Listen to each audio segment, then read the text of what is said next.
All right, a throwback photo there of the KANU. I want just also for you to see, Tony Gachoka, this particular photo, if you may remember there. Yes. There we have President Kenyatta pictured at Parliament buildings after KANU parliamentary group meeting. Since today we are KANU top heavy. Yeah, with, of course, left to right, the Speaker, Mr. F. Mati, Yes. and the Vice President, Mr. Daniel Arap Moi. We have Mr. Nyaga there, Minister for Agriculture, the rare. And we have Mr. Mwai Kibaki, Minister for Finance, Economic Planning and Development. This is on October the 27th, 1970. The KANU national level. Yeah, this is new history. Yes. And Moi said truly, KANU will rule for the next 100 years, as you've mentioned. Most of them, though, in KANU as well. It's a beautiful picture of history, and maybe even a point to reflect. Since we got independence from the British colonial rule, Kenya, under more than 30 years, 24 of President Moi and 15 of President Kibaki, we were reaching, before we came to the 2010 Constitution, the question of whether Kenya should be a multi-party democracy and whether Kenya should have competitive elections. And the history of KANU is the history of fighting for liberation of Kenya. But then the issue that once that was won, it became authoritarian. That the arguments against KANU were that there was no internal democracy, and therefore the leadership of KANU and the country could not be decided by a free vote of the public. So there came this issue of no reform, no election. And this was led by a long of young Turks, including Kivutha Kibwana, Davida Lamba, the Honorable Raila Odinga, and so, in fact, this Chief Justice Emeritus, William Mutunga, Wafula Buke, and so many, about why we needed to begin to discuss the creation of a multi-party democratic state. And so when the multi-party argument was won, and Moi was defeated, and I want to tell the country, as a member of KANU, that Moi was defeated and handed power. It was not comfortable. It was not easy. He was in Uhuru Park, and the country was singing, Yote inawezekana bila Moi. But despite the trauma he faced personally and the power with which he had ruled for a long time, he had the magnanimity within the respect of his party, KANU, to hand over power to Mwai Kibaki. And that became the first transition since Jomo Kenyatta had passed away in office. The first peaceful transition of power was officiated by KANU in handing power to the popularly elected Mwai Kibaki. So KANU left a good example of how difficult it may be to leave power, but how important it is. And as Moi retired into his Nakuru home, Kenyans continued to pay praise to him for not interfering with the government that was elected, and rarely ever spoke about Mwai Kibaki during his tenure and later Uhuru Kenyatta. I'm raising these issues because there has been claims that ODM owns democracy, and that somehow because ODM came from the constitutional argument of no or yes, of orange against banana, that ODM somehow owns and only ODM owns the sacrifice.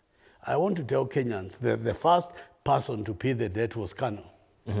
KANU not only was removed from power. Had you been an ODM, would you have said the same statement?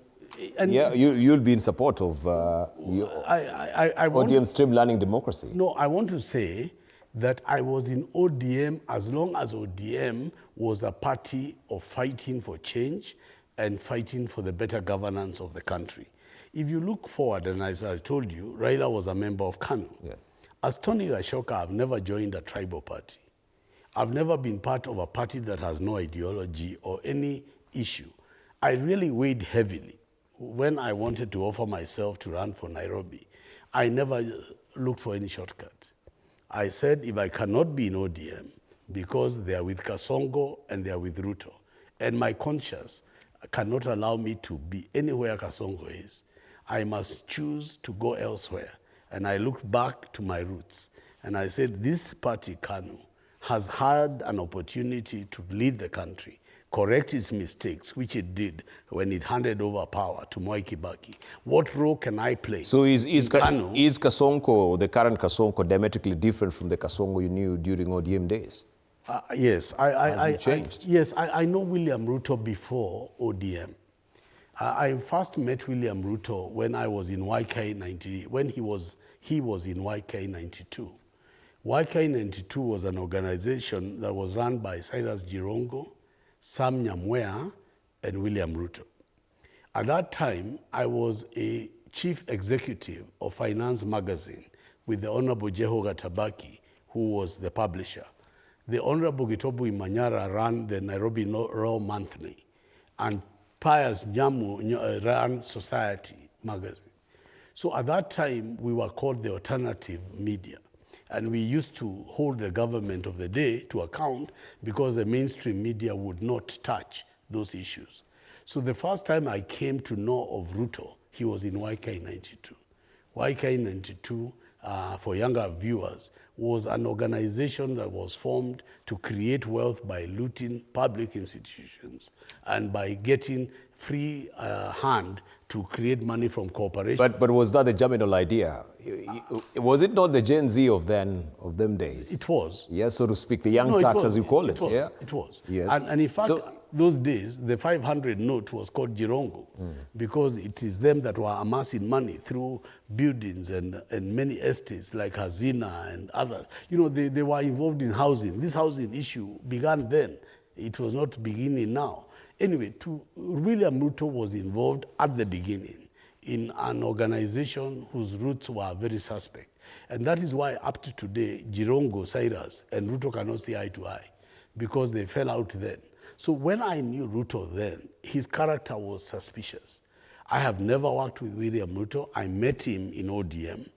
And when he was in ODM... So what made his character suspicious? I can say this because it's what Raila Odinga told me. Because when Raila Odinga formed ODM, Raila Odinga had two allies in Rift Valley, Henry Kosgei and Kipkalia Kones, and the late Laboso. Those were squarely in Raila camp. So when Raila became prime minister, he made Kones the minister for roads, and he made Ruto minister for agriculture. Ruto was very mad because he was made in a junior position than the late Kipkalia Kones. If Kipkalia Kones had not died, William Ruto would never have taken the positions that he took after that. Raila's heart was with Henry Kosgei, who was then Minister for Industrialization, and the late Kipkalia Kones. And so William Ruto's path has come, and many people forget, William Ruto became a president because he made a deal with retired President Uhuru Kenyatta about the ICC, where there had been killings. Over 6,000 Kenyans were killed in the Rift Valley and the environs. And in the peace deal with Kenyatta, both of whom were indicted at The Hague, Uhuru Kenyatta, William Ruto, the police commissioner Ali, the head of the civil service Mudhaura, under Kibaki's signature, were all indicted at The Hague to answer crimes against humanity. And people forget that it is the indictments at The Hague that united Kenyatta and Ruto against those who wanted them to be held to account. So in other words, the Jubilee government election was elected in order to cover up the deaths and the people that passed away during the tribal clashes. And as such, the Jubilee government was formed, in my view, in a poor legal ideological basis, and they won because the emotions of the country were against those who sent them to The Hague, and therefore they were never able to hold together. After a short time in government, Uhuru and Ruto just broke because they were never united by ideological or by conventional things. They were united because they said their communities had been persecuted, and they blamed ODM and Mwai Kibaki for their persecution. So the Jubilee government from the beginning was formed on fraud and fell on the sword of fraud. Mm-hmm. So are you in support of what the United Opposition is also proposing, that if they come to power, then they'll follow the same trend of taking the current regime to ICC? So I want to say two things about the United Opposition. The Honorable Kalonzo Musyoka is my friend, and I wish him well. I know him well.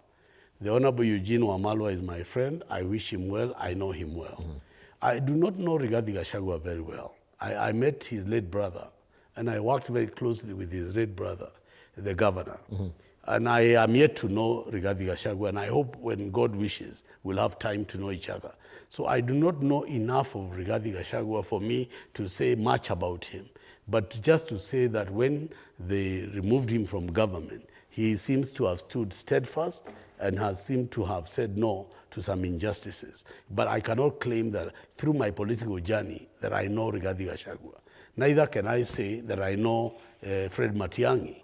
I do not know him. I've never interacted with him. And as I said in your studios here last time, we come from Thika with Uhuru Kenyatta, but I've never worked with Uhuru. I've never been a member of his party, and I've never voted for him. Right, but of course, when we're talking about United Opposition, this pronouncement of the ICC did not really come from Rigathi, but Kalonzo Musyoka. And we had also the spokesperson, Kisa Kitui, making the same pronouncements as well. Look, now you see, on the issue of whether or not there should be charges on the ICC against this government, I think that's obvious. It's obvious not because of who said it, but because of the actions of this government. When you shoot, protesters and murder them with Subarus and masked men, when a government is presiding over such a state of affairs, you deploy your military against your own people. You do these things which are beyond the framework of the Constitution. And Kenya is a member of the Rome Statute. Then any Kenyan has a right to refer the matter for consideration by the prosecutor at the ICC. And if there is enough evidence, the prosecutor can confirm charges and prefer them. And that is therefore not the preserve of Kalonzo Musyoka, nor is it the preserve of Gachagua or any other person. It is the right of any Kenyan because it is a provision. Under the Kenyan Constitution 2010, we adopted all treaties, including the Rome Statute. And as long as Kenya remains a signatory of the Rome Statute, William Ruto and his regime, and when I say his regime, I want to remind Kenyans that Hussein Ali was a commissioner of police, and he was indicted. So this idea that police commissioners think that they are away from it, they can also be indicted personally. Muthaura was indicted, and he was the head of the civil service. So the idea that Amolo or Mukomen or whoever thinks they cannot be indicted because of their position, they need to look at those who were charged before the ICC.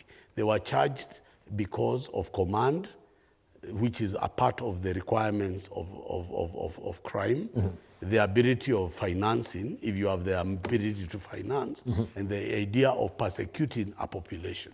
So if in the eyes of the ICC, the young people of Kenya were targeted and killed by political reasoning, then it amounts to a killing of the population with a view that there was a command that gave those instructions.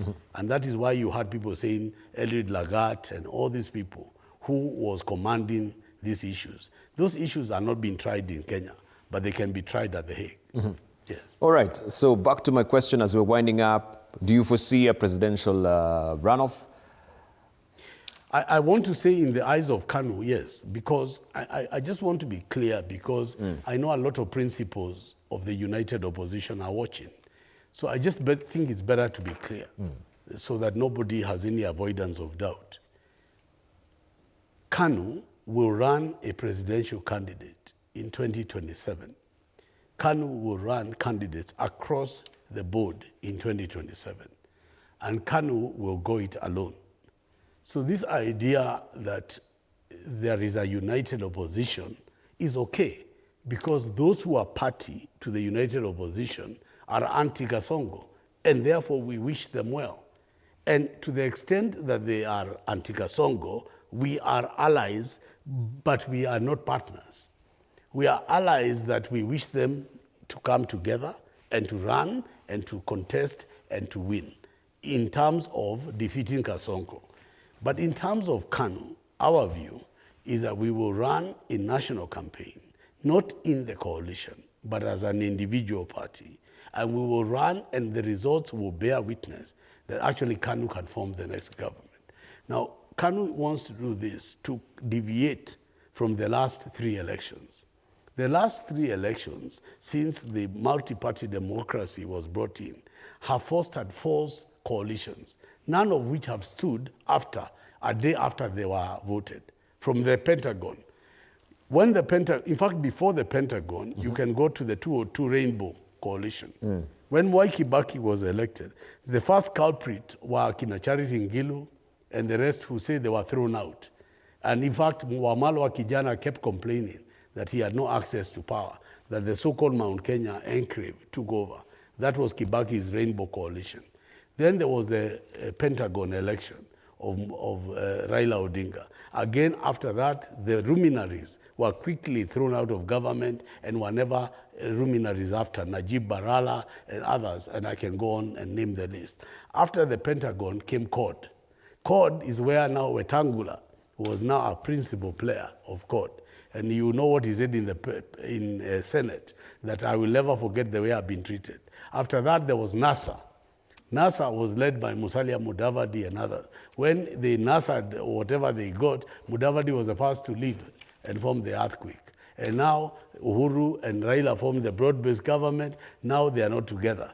Then there is now broad-based government with Ruto, and that's why Karuri Omondi was saying the other day, I warned you people, now they're all here. So there has been no success in this long journey of coalitions.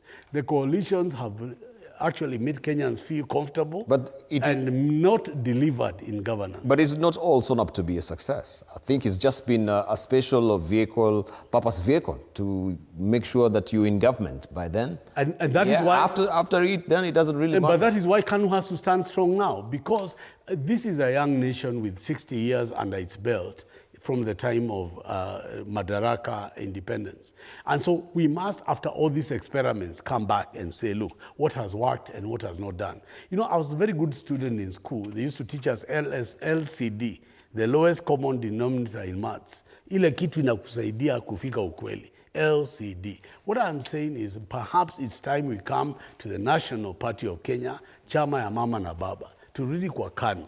Zote hapo ndio mzizi yetu. I told you even today, Kalonzo remains a live member. He has never resigned.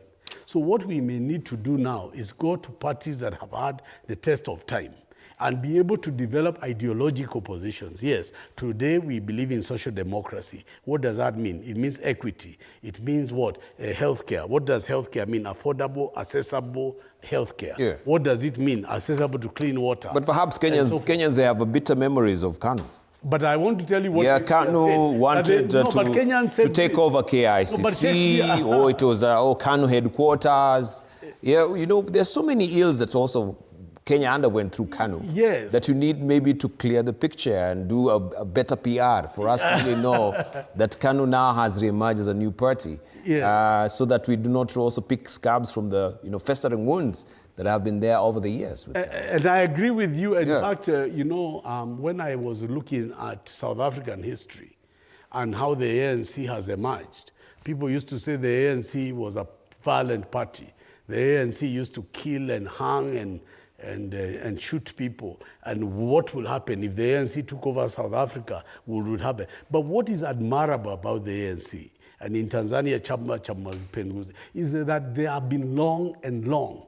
The South African Party has been there 50, as a centenary now. You're looking at, in Tanzania, the party of Julius Nyerere has been there. So let us give KANU the opportunity. Let the Tony Gachokas come and do their part and then leave.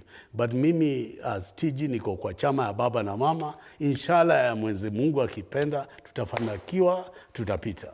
Tony Gachoka, the Nairobi gubernatorial aspirant and the KANU ticket, thank you so much for coming through to the Insta this evening and for that cogent discussion we've had on a raft of issues, or what that is bedeviling the country. I really, really want to thank you so much for coming. Asante sana to TV47. Thank you. Asante Debari. Thank you so much. And good night, Kenya.